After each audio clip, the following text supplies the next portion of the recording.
Magandang buhay mga Kalingap, shoutout kay Kalingap Rab, Kalingap Team at sa lahat ng nagmamahal at sumusuporta sa Kalingap, naway pagpalain kayo ng may kapal. Welcome back sa ating channel. Huwag sana ninyong kalimutan na mag-like at mag-subscribe sa ating channel. Maraming salamat.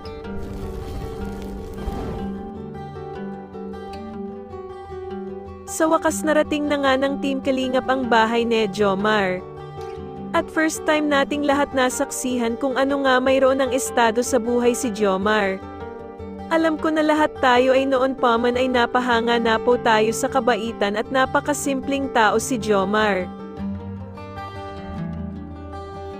Minsan kahit ako sa lahat ng mga video ni Jomar at mga video ni Kuya Rab ay wala akong napapansin na kaartihan kay Jomar. Simpleng tao at napaka-genuine ito. Ngayon alam ko na kung bakit komportable ang Jomcar sa isa't isa, dahil ang dalagang si Carla ay ganyan din, napakasimple lang at totoong tao ito. Kumbaga may mga common attitude pareho ang dalawa. Silang dalawa nobe talaga ang itinakda ng tadhana.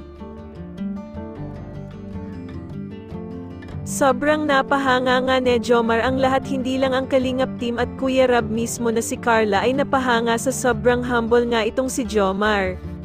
Sa tingin ko ay lalo itong ma-in-love ang ating dalagang si Carla kay Jomar dahil hindi lang mabuting tao si Jomar kundi napaka-humble pa ito inside and out.